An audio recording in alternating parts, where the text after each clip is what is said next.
Welcome, everybody. We've got lots of people joining us. We'll get started in about 2 minutes, give everybody a chance to get in, get settled, and we will begin. Excited to have you all with us today.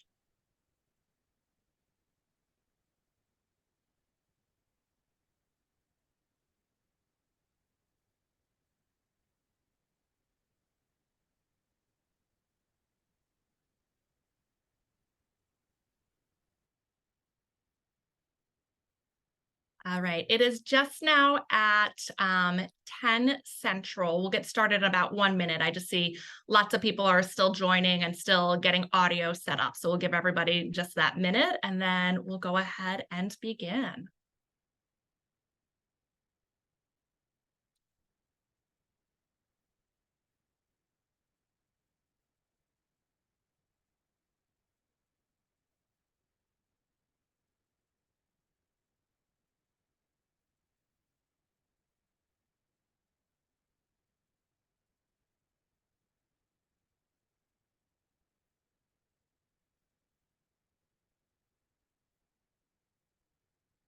So we've got a few more who are just adding audio, and then we'll get started.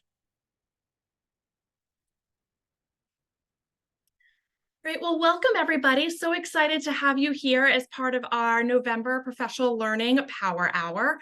We'll get started on some introductions in just a moment, but just want to let you know a couple of things. We will have time for questions at the end of the session. So certainly, if you have questions, please don't be shy about asking them. You are welcome to put them in Q&A or put them into the chat as they come to you. We'll be monitoring that. Certainly if it makes sense for us to answer it in the moment, we will. But otherwise, we will make sure that we get to it at the end of the webinar. And if for any reason there are questions that we are not able to get to, we will make sure that we follow up with you all.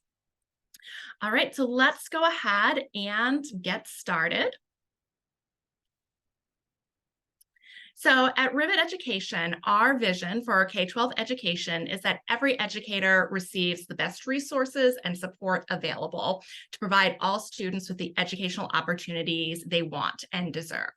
And the way that we contribute to this vision is by defining high-quality professional learning and creating tools, resources, and services that support both state and local education agencies and putting that definition into practice for teachers. And so if you've been with us before, you've probably seen this framework, but for those of you that this might be your first time, first, welcome. But second, I want to introduce you to our definition here at Rivet for high quality professional learning. So this definition, this framework was informed by the latest research, and you can see that we've got three main components. The base of the pyramid are the 6 overarching characteristics of high quality professional learning. These are consistent again across all types of curriculum-based professional learning. The middle of the pyramid, you see the types that I just mentioned. These are the types of professional learning that are necessary to support the effective use of high quality instructional materials. So this includes adoption, launch, ongoing for teachers, and system design and leadership support. And then at the very top, we see the structures that we have. So professional learning can be delivered as workshops, but also PLCs or collaboration. It can be coaching, it can be consultation. And we'll have a chance to talk about some of those structures in our session today. And this framework is used to guide all of Rivet's work, including our professional learning partner guide. And we're joined today by one of our partners in the guide. So analogous to what EdReports does for curriculum, the professional learning partner guide, really, the goal is to make it easy for school and district leaders to find organizations who've proven that they provide high quality professional learning. So all of the organizations featured in our guide have passed through our rigorous selection process.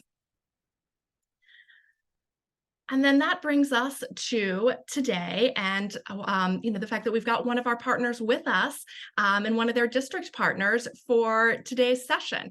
This is the third in our series where we've been focusing on navigating the journey of implementing instructional materials. So if this is your first one, I encourage you to look back at September and October's webinar where we talked about the first two phases of the journey. And if you've been with us for this full journey so far, well, welcome back. But in this third installation, we are going to be focusing here on initial implementation. So if you were with us in October, you remember that we discussed the program installation phase in the instructional materials implementation journey. And that was really focused on creating the conditions for successful curriculum implementation launch so that school leaders, teachers, and ultimately students and families really experience success. And today we're going to move into that next phase, initial implementation. So this phase, the longest yet in the journey, really begins after teachers have had their initial professional learning. And as you can see, it really goes into the start of year 2.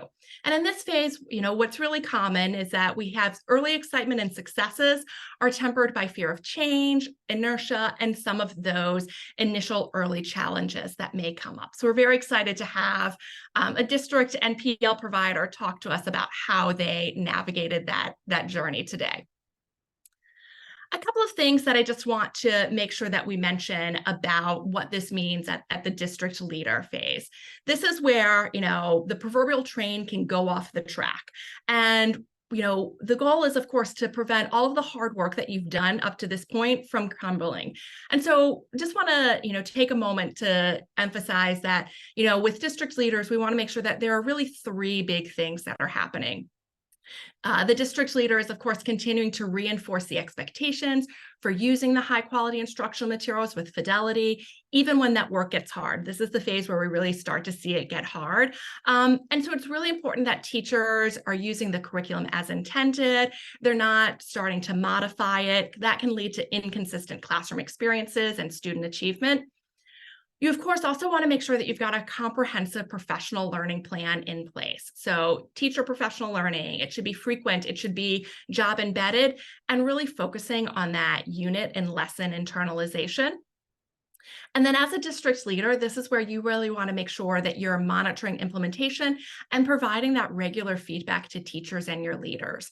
And I want to caution to avoid that temptation to really overcomplicate this work. So, this could really be something as simple as like popping into a classroom for 3 to 7 minutes and looking to see are the materials present in the classroom?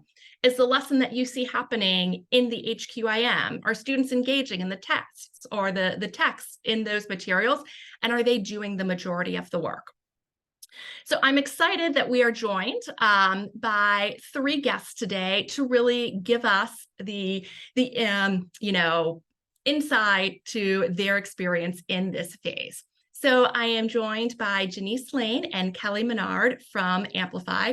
Janice is the Regional Vice President of Customer Success, and Kelly is a Senior Professional Development Strategist. And we are also joined by Robin Euchre, the Director of Curriculum Instruction and Assessment for Cumberland Valley School District, which is located just outside of Harrisburg, PA. I'm going to go ahead and let our 3 panelists do a quick introduction of themselves, and then we'll get into a discussion of what this phase looked like for you all. Great. Good morning, everybody. Thank you, Jennifer, for having us join our first Power Hour, which is always exciting. I work for Amplify, as you identified, as the Regional Vice President of Customer Success, which is really a great role for me. I most recently came from Baltimore City Public Schools as the Executive Director of Teaching and Learning. So got to see this work in practice and now get to support districts who are doing this work, not only around implementation, as you highlighted, being so important, but also around the change management work that has to happen to get to the goals that are set. So again, we're excited to share today and highlight Cumberland Valley. Good morning, everyone. Thank you again so much for having us. My name is Kelly Maynard, and I am a Senior Professional Development Strategist with Amplify, as you shared. So prior to joining Amplify, I was a K-8 building principal in the Syracuse City School District. I was a talent management coordinator, and I actually started my career in Baltimore City Schools as an elementary teacher. So in my role at Amplify, I partner with districts like Cumberland Valley School Districts as they implement Amplify products to coordinate their professional development and implementation plans, really to provide that ongoing support to their, that helps to support their district goals and priorities. Good morning, everyone. Robin Euchre, Director of Curriculum Instruction and Assessment for Cumberland Valley School District. As Jennifer mentioned, Cumberland Valley is in South Central Pennsylvania, outside of Harrisburg. We have around 1,100 or 11,000 students, just over 10,000. We are a rapidly growing district with 11 different buildings. So as we talk about kind of our journey and implementation with structured literacy, with Amplify CKLA being that core resource today, we have 8 elementary buildings, and we really were looking to bring consistency through a core resource adoption and support of that. So we are in year 2. So when we talk about the implementation phase, that would have been last year for us during the 22-23 school year, and look forward to sharing our story with you today. Excellent. Well, we are excited to have you all, and I'm excited for our participants to have a chance to hear about your journey in this initial implementation phase. So I'd actually like to start, Kelly and Janice, hearing a little bit about how Amplify really approaches this phase of implementation and how it is that you came to work in partnership with Robin's district. Absolutely. So our teams organize. I think one of the unique features about Amplify is we see ourselves as partners with the district. So one of our initial pieces that we focus on is providing the HQIM, or high quality instructional materials, to a district. But then we really look at the lifeline of the journey and how we can bring the district to the goals that they want to achieve. So we're fortunate to really bring a team approach. The customer success team brings together partnership with our professional development partners as well as our sales partners to ensure that the district, one, can voice the work that they want to do. What are their goals? How can we help them achieve their goals? Supporting them with the logistics of, that can be professional development logistics, material logistics, but making sure that they have everything at their fingertips that they need so that they can really focus on that implementation work. We also really get to know the district as a partner. We don't see this as that's their work. We see it as our work together. So how do we achieve the goals that Cumberland Valley has set? How do we ensure that every teacher is growing, every school leader, and ultimately students meet success in the program? We build partnerships ongoing so that we have, and you'll hear Robin kind of highlight this as we dig in a little deeper, but we spend time side by side in the work with our colleagues. So we're in the district, we have regular meetings and touch points. As you said earlier, Jennifer, this is hard work. A lot of the change management is hard work because you might be driving one way and then you start visiting classrooms and you need to drive another way. So we help along that process and really do it as a thought partner, but then also as an implementation partner. So we're there for Robin and her team as they develop. We're there for the teachers as they're working, and really there as a partner ongoing throughout the entire work that we do. And then we create timelines for planning so that, as I said, we're there for the whole journey. One of the great aspects is we come at it as a team so that Robin doesn't have to talk to Kelly separate for PD, or to Monica, her sales partner, for what needs she has. We come together as a team so that Robin has a one-point kind of contact to be able to work through with us. Kelly, I'm sure you want to add some color to that for professional development. Yeah, so we really like to, really think about starting the process early and engaging with our partner districts early on in their implementation process so that we can get, so that we can have a really good understanding of what their goals are, what the timeline looks like so that we can start to plan for what that comprehensive professional development needs to look like throughout the entire year, not just for those launch sessions before teachers start implementing. So we want to have a really good flexible plan in place for what the entire first year of implementation is going to look like. So we find that, the earlier the better, so that we can really ensure that, we're aligned from the start. We have clear expectations. We've communicated all of that information, and we've got a really solid plan in place, knowing that we will certainly have to be flexible throughout the way. Yeah, that's helpful. I think to just sort of remind ourselves, like, yes, we want to have a plan, but we also need to be ready to adjust that plan. As we've mentioned, and I'm sure we will continue to mention, like, this is where, this is where the rubber's hitting the road. It can get hard. And so having that in place. So, Robin, on that planning angle, I'd love to hear a little bit of, how you went about planning for support in preparation for year one. Were there adjustments that you made to systems or processes or schedules to make room for this PL that you'd been talking about with Amplify? Were there, they mentioned, like, we talk about goals. Were there any sort of challenges that you initially anticipated that you wanted to make sure that you accounted for in that planning process? Sure. So the adoption of Amplify CKLA was one part of a larger movement on our district's part from balanced literacy to structured literacy. So our work as a district actually began pre-COVID. We had multiple pilots that were happening. COVID shut down pilots and paused things. And really the 2 years ago, 21, 22, we were piloting 5 different core resource programs. So in the year lead up, the year we were selecting a core resource, we were doing a lot of professional development with our staff on structured literacy, looking at things like sound walls. All of our elementary staff were trained in letters. Administrators were doing separate structured literacy training. So really building the why for the change. So we learned in that year prior from our pilot teachers a lot of what to prepare and expect for with year one implementation. So things we were prepared for was that it would be, or anticipated was that it would be very overwhelming. It was a heavy lift. We knew for our teachers it was going to be a first year of teaching where you are just trying to stay a day or two ahead. In preparation for this adoption, and we also added an instructional coach position. So we had some reading interventionists, instructional specialist roles that we made full-time coaches. So each building had a dedicated person to support the implementation process. The other piece that I think when we think about those changes and the lead up was we tried to build excitement. We had an in-service day in March prior to year one, where we said CKLA is going to be our program. Our pilot teachers shared their experiences, they shared their stories. We had model lessons for our teachers to feel it from an immersive student perspective. So we really tried to build excitement with our staff before we even got to that implementation piece.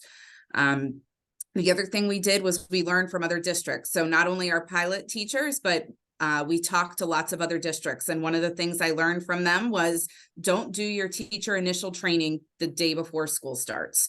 So we trained and did the initial training with Amplify in May of the year prior. So our teachers had their materials, their digital materials. They had that initial training prior to and had a full summer to explore and look and work through things. And then we did do an initial or a follow-up half-day training right before school as a refresher.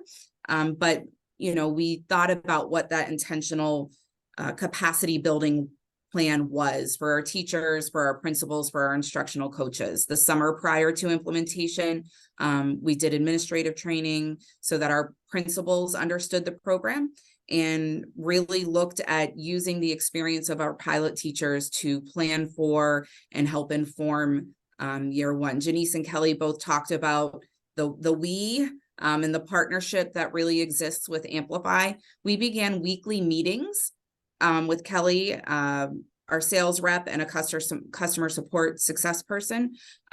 We began weekly meetings probably in about March or April of the year prior of the spring prior to our adoption.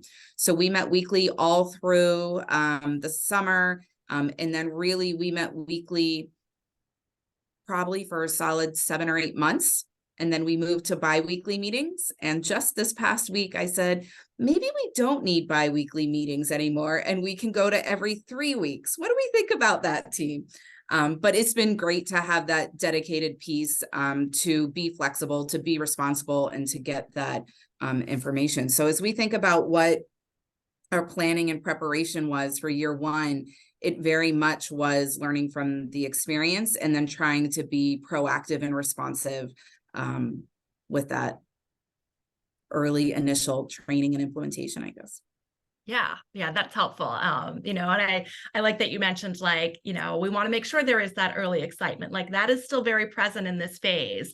And so it's helpful to have this context of, sort of how did you lay the foundation for this phase of work? As I mentioned at the beginning, like this is the longest phase to date in that implementation journey. So I'd like for us to start going ahead and digging into that, what it actually looks like.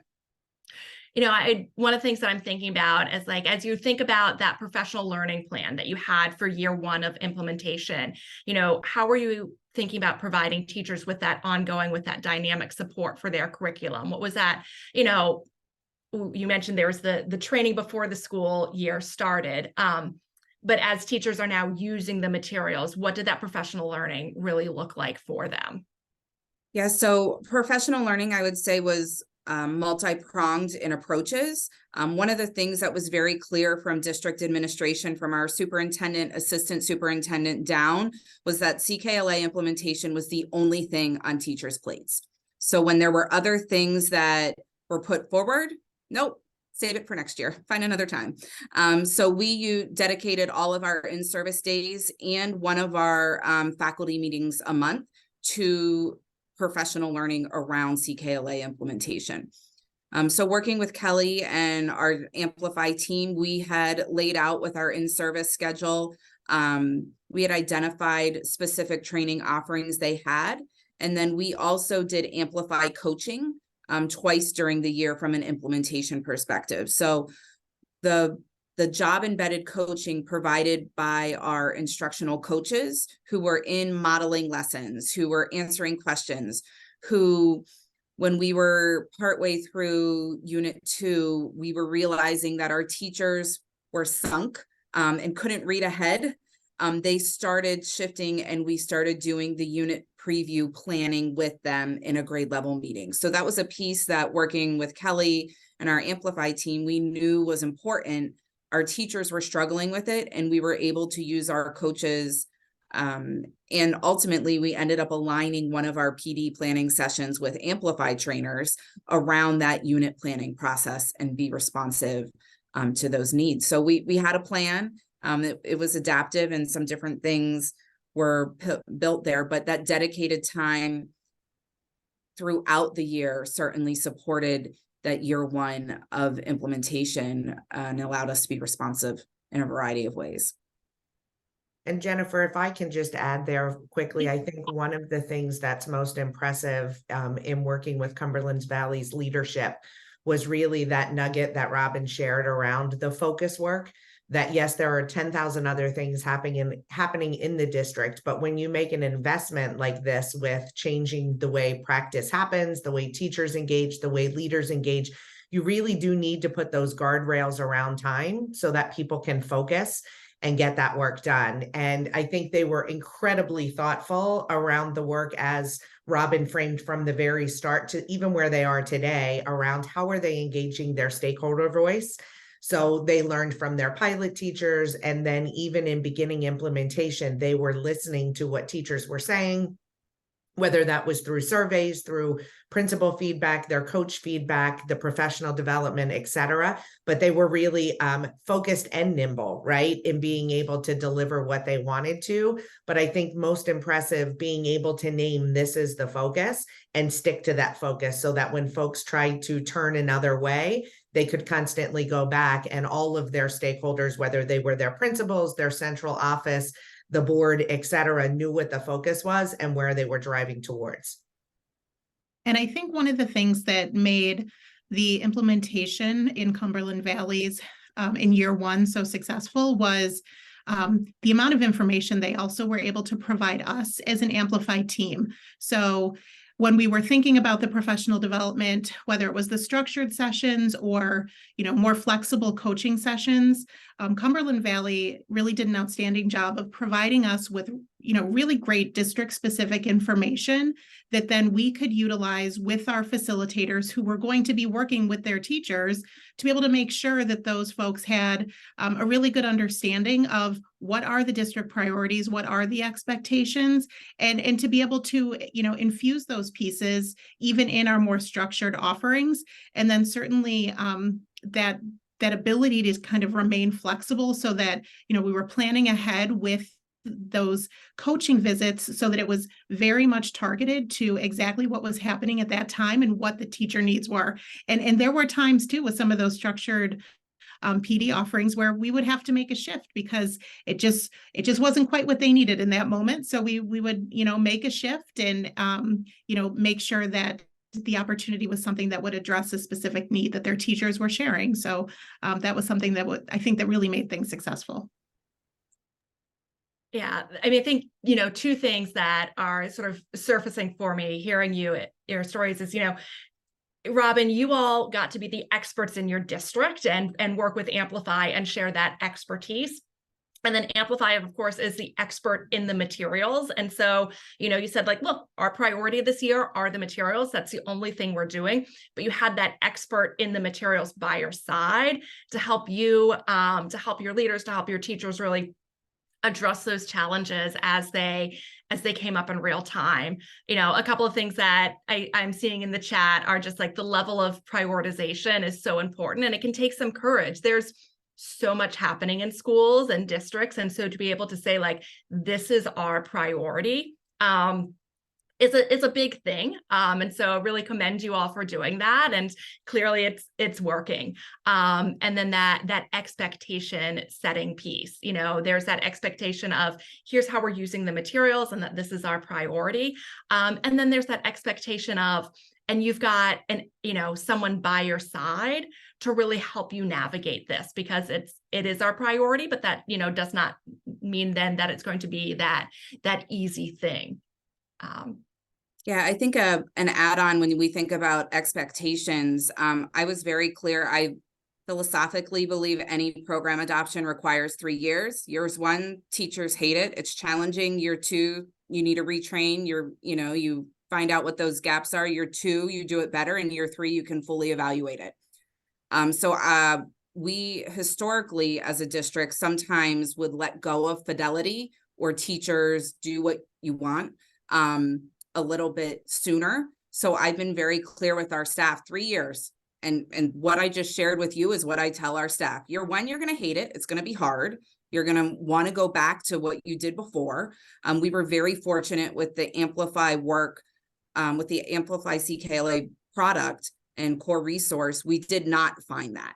Our teachers loved it. They thought it was too rigorous, and they said, well, can we modify these common assessments because they're too difficult for our students? Nope, because it's year 1. Like, kids haven't had that background. So we were really tight to that in year 1. Year 2, is what we're living in right now. And we're continuing to provide that support. The other thing that we did, and I'll be honest, I have a board that's pushing back at me because our math scores aren't great. The other thing I told our staff very clearly was that we will not move on to math or something else until we have reached 80% of our staff feeling confident in implementing the materials, until we see students speaking and writing in complete sentences. That was one of the big pieces that we identified from an implementation perspective that was important for us. And that we, in addition to the Amplify piece, one of the pieces we got feedback on from our pilots in year 1 was that there wasn't, teachers didn't feel that there was enough individualized kind of group time, because there's not a ton of small groups. So we are doing a grade level wide intervention block that we've kind of rolled out in tandem with this to be responsive to what we learned from our pilots, but also get that explicit instruction and fill some gaps that we know exist for our students. And so having our third kind of implementation monitoring piece is that 80% of our staff have to be comfortable with SOAR. And SOAR is that intervention time connected to our literacy work. which obviously Amplify CKLA is that core resource piece with. So those are the three things that we monitor via surveys, via classroom walkthroughs, informally via feedback loops, with our coaches and our principals, that have also been very clear, I think, in setting those expectations of year one. Not only what are year one, but how do we know when we're leaving this? And it's okay if you don't get it by October, because listen, our pilot teachers didn't get it until February and March. So if it's October or November and you're still really lost, or you're feeling sunk and like you can't stay afloat, that's okay. So those were some of the pieces that I think have helped from a year one implementation, is not only where are you, but being able to forward project out, here's when we're going to leave. We're not leaving anyone behind. Here's when we're going to move on. And when teachers are ready, that's when we'll go. There's so many things I love in that. Oh, that I just want to amplify some of that. But Kelly, I'll let you add to that and then we'll amplify some. Sure. No, I just wanted to add on that, when we would engage in, coaching opportunities in Cumberland Valley as well, it was really refreshing because the time and the space was set aside for building administrators, building coaches, district administrators to all participate and walk alongside, side by side, shoulder to shoulder, engaging in those walkthroughs together. Because I think this was just a really nice way for building district instructional coaches all to be able to build their own capacity as well, because that's really the idea. Also, I believe in when we're thinking about professional learning, is we want to build the capacity of the district so that way then they are able to start to take some of that work on and support their teachers internally as well. That's so helpful to have that context of the district. And I think, Robin, your point of this is going to take time and we're going to give it the time it needs, and naming that it is going to be hard, I think is part of what does make it easier. One of the things that you mentioned, in sort of early on talking about this work is, teachers being able to stay sort of ahead with the units and what that looks like. And so we've had, some talk of the professional learning and the coaching, but I'd love to hear a little bit about like the collaborative planning time that teachers had. So how were they supported, in that unit internalization and that lesson internalization piece, knowing that this is going to be hard and we're going to stick with it until it's not hard? Great question. So I would say it was twofold. This was not one of the things that we coordinated at the district level. I would say this organically came about by our instructional coaches. Now, interestingly, our instructional coaches report to the curriculum office, one of our supervisors here, and not to the building principal. So that allowed, it's shared reporting, you know what I mean? But that allowed us to consistently roll things out, but not coming from me directly. So this is an example of where our coaches saw that teachers were struggling, and they actually got together and they internalized a unit ahead together and developed basically a protocol that they then took out to their buildings. So from a professional learning perspective, it started that our coaches built the capacity and kind of a common practice or process for us to do. And Kelly and the Amplify team had shared with us what some other districts were doing, some other resources. We made it CV's own, and then ultimately our coaches are the ones who took it to their buildings via grade level meetings, which they have grade level planning kind of before school. Honestly, not a ton of time. Every time is always, every teacher wants more. I think every principal wants more. I think every administrator wants more time for professional learning and support. But this is where every minute we had, teachers would do that. Our coaches were fantastic. Our teachers were fantastic. I met with some teachers a couple weeks ago who had some questions, and they were like, can you come in over our lunch? Pennsylvania is a strong union state. Are you sure? Like, sure, I'm happy to come in over your lunch. But every free minute, teachers were ready. And I think this speaks to the incredible teachers that Cumberland Valley has too. They were all in.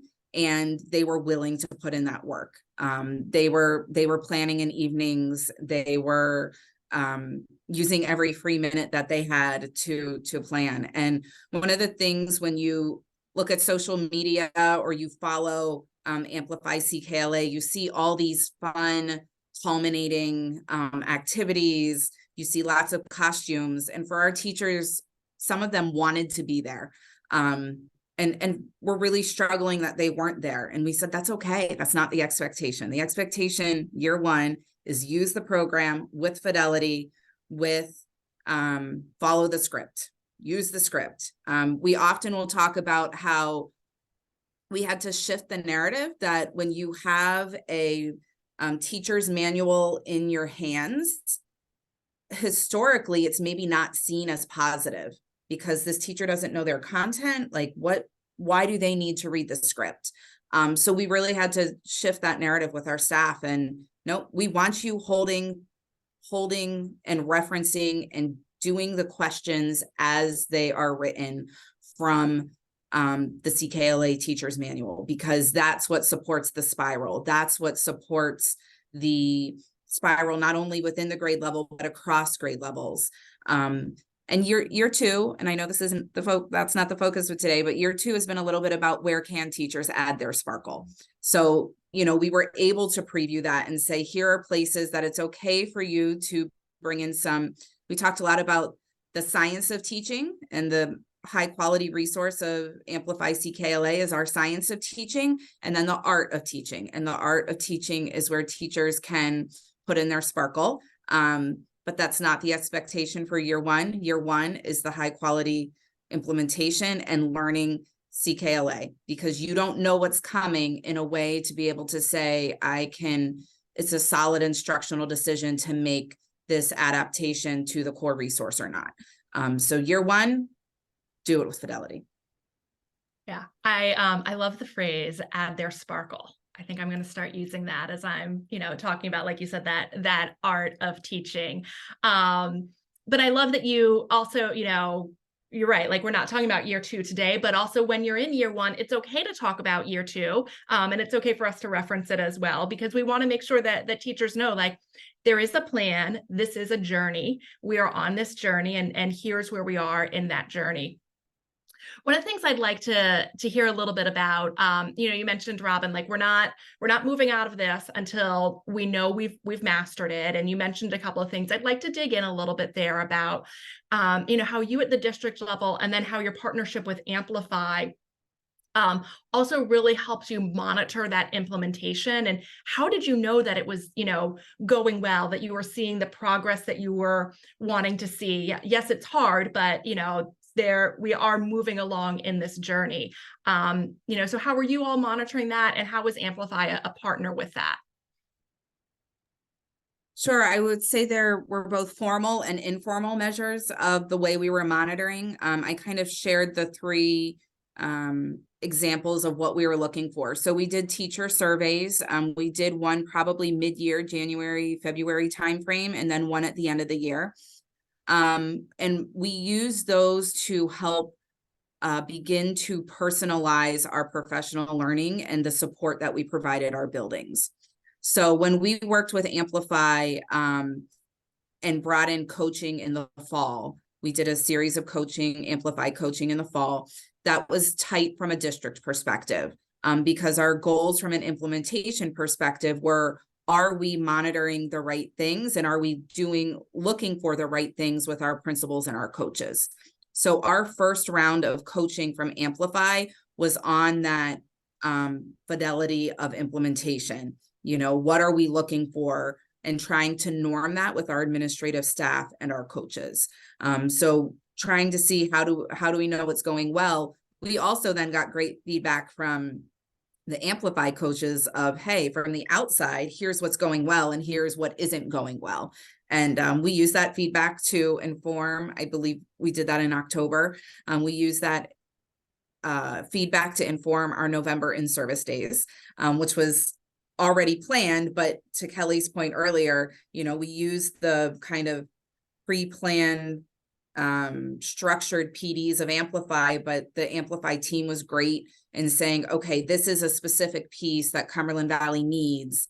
Let's adapt, our this professional development to help support that. We also put principals and coaches went through everything. So we had principals in the room also. Often when trainers come on site, you might get those administrative questions that they can't answer. So we felt it was important to have administrators in the room and coaches. And then the other piece that unique, I don't know, but it's how Cumberland Valley did it. We actually had a back channel that our coaches and principals had. So if myself or our K-12 reading and ELA supervisor, they were district level questions, I was on site and our assistant superintendent was on site. Via the back channel, we would stop in the rooms and answer the questions. So from a feedback perspective, if they were common questions, we collected that feedback and then would also send out communications to all teachers. We had a frequently asked question document that we kind of updated after each PD. So looking at how Amplify supported that and what that implementation was, for year one, it was use the materials and follow the script. Like that's what we were monitoring from an implementation perspective, which is pretty easy to see when you're in classrooms and they're ready to get feedback. One of the things that we started early on in the process via the pilot process was feedback as a gift. So give us that feedback. Teachers felt comfortable and plenty of them emailed me directly saying, here are my questions, here are my concerns, here's my feedback. Some maybe aren't as comfortable coming to a district office administrator, and so they would go via their principal or via their instructional coach, but we had those feedback loops that we were looking at. The first half of the year, we didn't have any formal monitoring, good or bad, I don't know. And that's where then we said, listen, we need something. We were monitoring pacing a little bit. Amplify's recommendation is a lesson a day, but we knew from our pilot teachers that a lesson a day was not realistic. So we actually built our scope and sequence, our pacing guide that gave teachers, 2 days a lesson for the first month and then a lesson and a half a day. And we made that recognition of you're not going to get through the full program year one, and that's okay. So we were monitoring pacing informally via our coaches. But then really, it was mid-year that we started to think more formally about, okay, what are those pieces? And, I love the idea of lead and lag indicators. So for me, those lead indicators that we were looking at were teacher confidence in using the materials and support from administrators and coaches, because that's what teachers need to implement successful. And if they're feeling supported and the resources are meeting the needs of the students and the teachers, then things were going well. Great. I would just jump on to add that I think you can constantly, in every response Robin's giving, you can see the intentionality to the plan. Both the plan of where they want to go, but also the realistic plan of what are those roadblocks, right? So not thinking that we put out a plan and it would be great if we adopted materials, put them in teachers' hands and everything went forward as planned. None of us would have a job here, right? We're not quite there yet, but hopefully we're getting there soon. But the intentionality and the partnership work in this, I think, is really important too. As you said, Jennifer, districts should be pushing their high quality partners to do this work alongside them, right? Thankfully for us at Amplify, it's what we believe in. It's our mission. It's in our blood. But every district partner should be doing that type of work alongside the folks that they're doing. So in the implementation, you heard Robin talk about it in the beginning. Even in year one, we were meeting as a coherent team every week, talking about this is your plan. This is what we're seeing. What do we need to do? Or linking Robin with other leaders who were further along than she was, so she could inform her plan to think about what are the road bumps that are coming from, she articulately named what was going to be a struggle for teachers, but she also needs to think about what are principals going to be struggling with. How do we support them to be a step in the front? So I think this kind of negotiation, I put in the chat earlier that the improvement science work that we use and the continuous improvement and change management, this is so much deeper around the planning that has to happen and the engagement of voice, right? We can bring teachers in the beginning, get them excited and jazzed, but if we don't keep them engaged throughout, and I think you said it, Robin, right? Our teachers are our magic makers. They are the folks who are going to do the work that give us the lift, but we have to listen to them. So Robin and her team have created systems and structures. They've scripted the critical moves that need to happen for teachers to get where they're going at the same time as pointing to the destination. This is what we want instruction to look like in Cumberland Valley. We're no longer going to say this is okay to wiggle around with. This was our year 1 goal, our year 2, our year 3. Still have flexibility to adjust within that, but they have a clear vision of where they're trying to move and how they can get all folks in alignment to that. And I just think that, should be applauded in the work that we do. But I also think whatever curriculum you're using, whatever partner you're using, as a district leader, we should demand that of people because that's what a partnership does.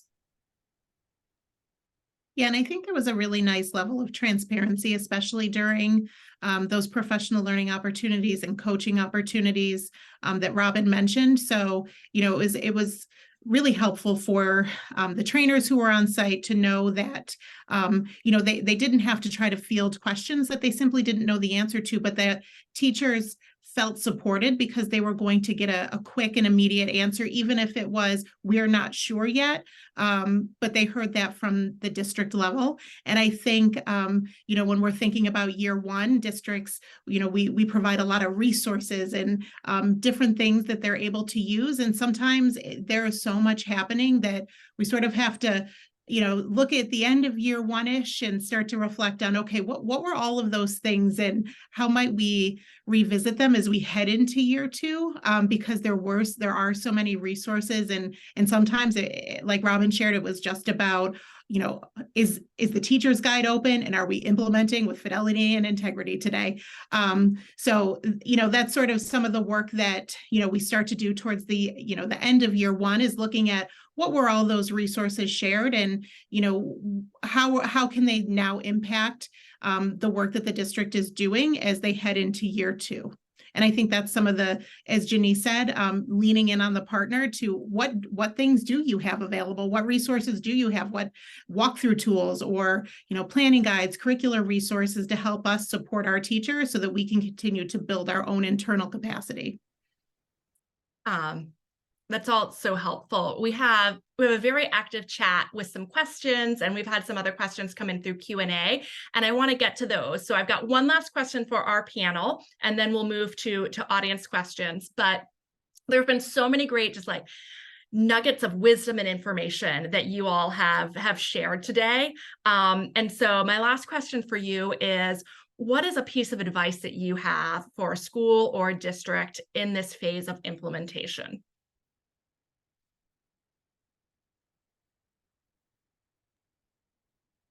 So for me, it's feedback is a gift. You've got to listen, which is easier said than done, I think, in reality, when the rubber meets the road. But having that clear plan and direction, at least a little bit of a roadmap. Yes, you might have some detours, but having your key stakeholder groups know where you're headed and the plan for where you're headed, and that the feedback, using the feedback you get to inform and adapt that plan moving forward.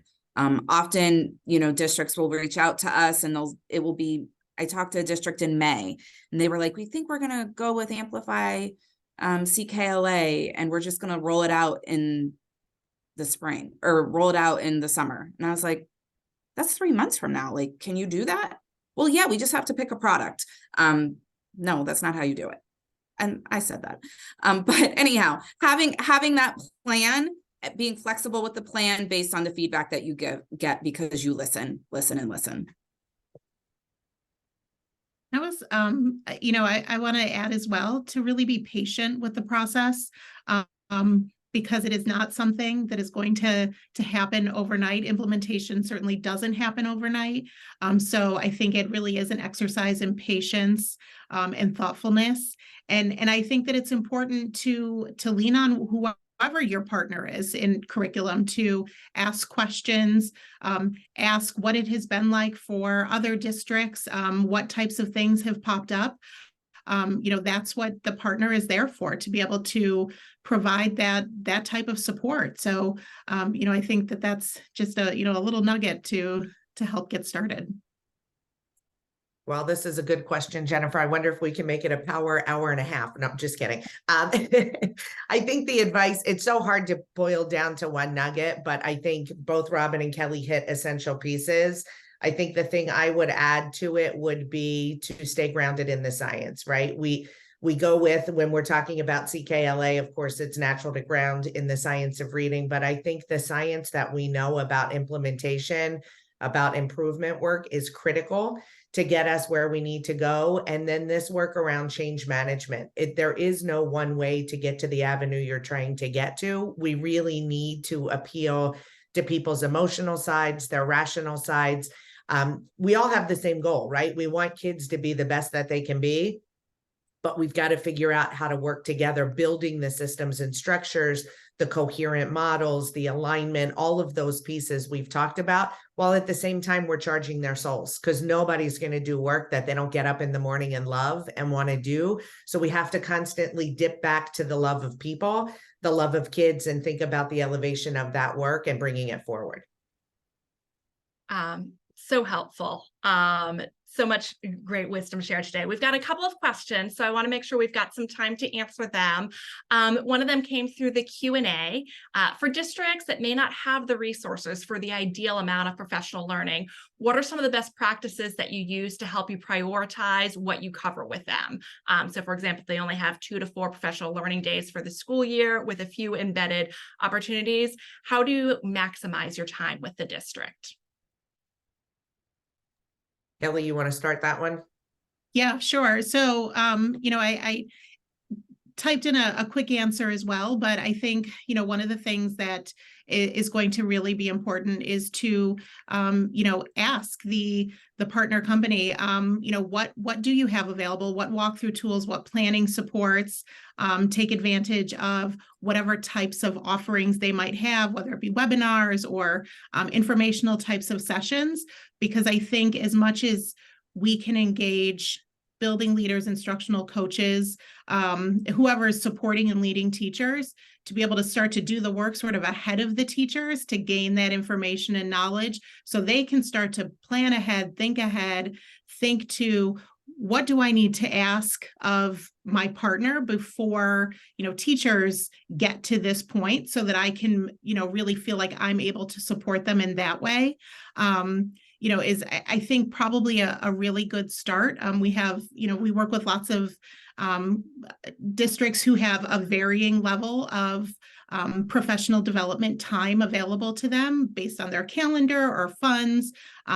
So, we have partners who range from, having all sorts of professional development to just being able to do just a launch.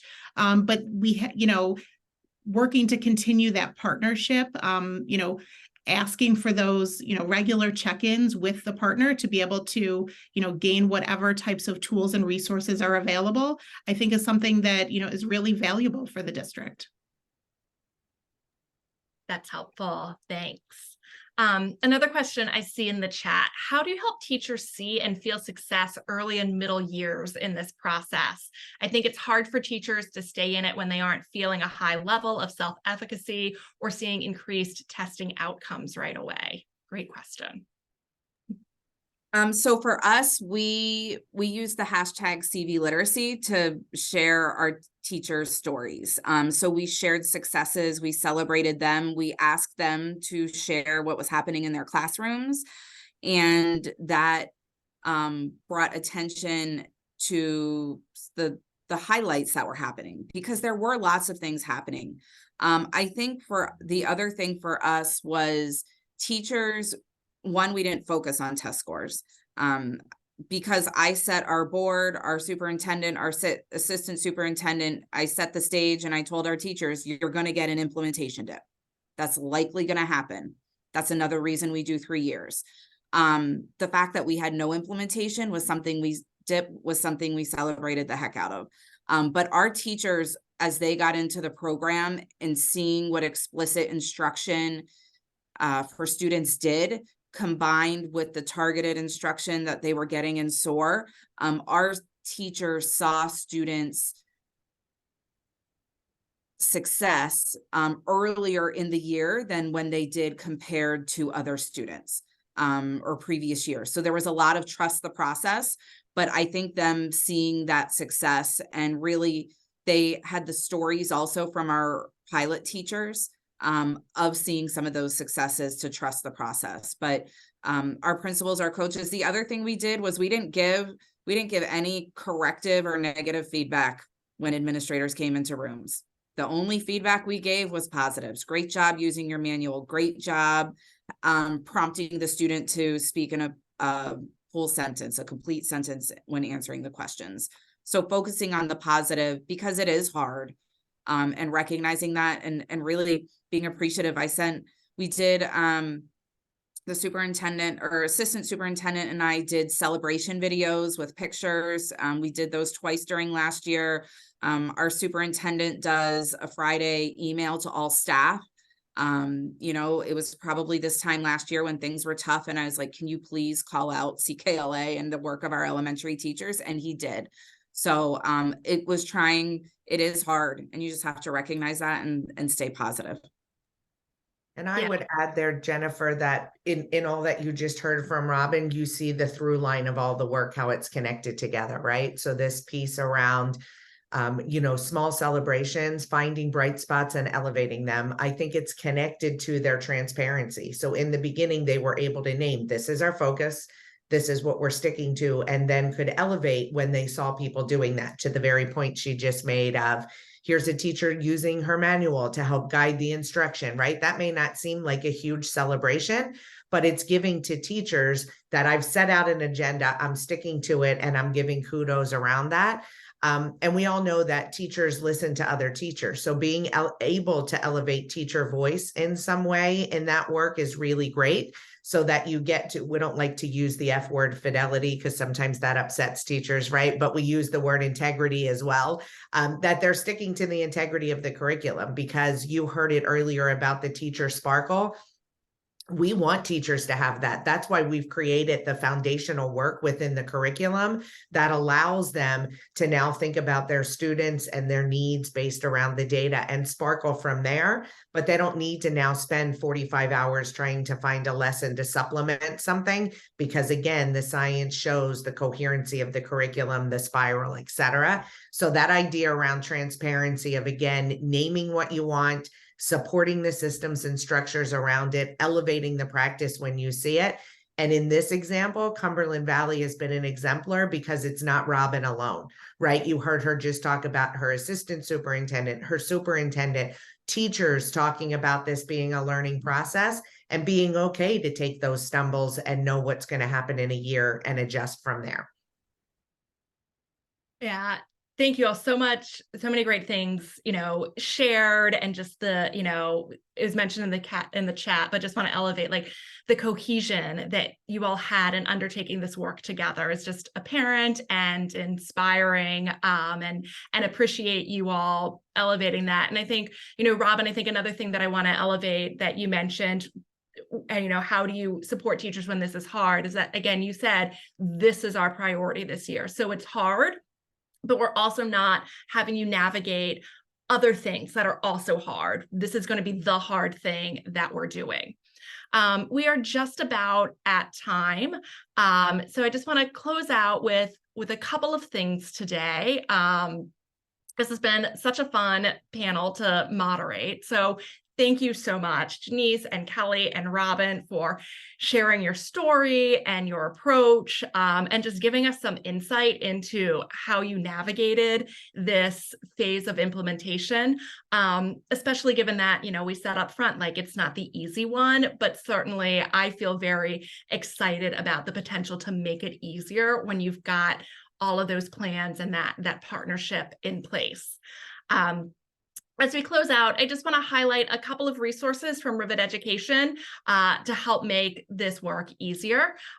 So we have Rivet Connect, the really your headquarters, your stop for curriculum-based professional learning tools and resources and support. As I mentioned at the beginning and showed you all, we have our framework for high-quality professional learning, so that can certainly help guide this work. I also mentioned the Professional Learning Partner Guide, of which Amplify is part of. But for those of you looking for a partner to help you with this work, it is a free, searchable database of the professional learning providers that can support you with this. And you can also find there the Professional Learning Partners Guidebook, which will really help you in that selecting, interviewing, and managing professional learning providers process. I also want to make a quick note. So this was the third in 5 series. There are 2 more phases for us to talk through. We're going to take a break from the Professional Learning Power Hour in December. It is a very packed time of year for you all, but we will pick up with our 4th phase in January. So please join us back here on January 18th at 10 a.m. Central. And that's where we're going to focus on consistent implementation. And certainly, of course, we'll share the recording and slides from today. But if you have any questions about this work or any work related to curriculum-based professional learning, please feel free to contact myself, contact our general inquiries box. I promise you it is checked frequently and we do respond. And we are right on time. I want to be respectful of everybody's time.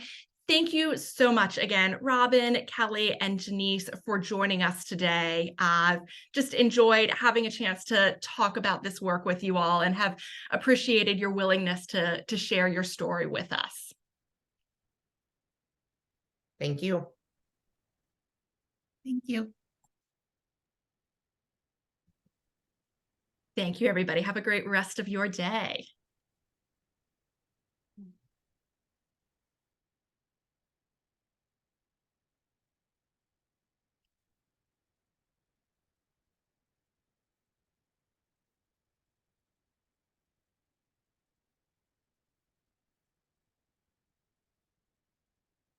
Diego, we can go ahead and end the recording.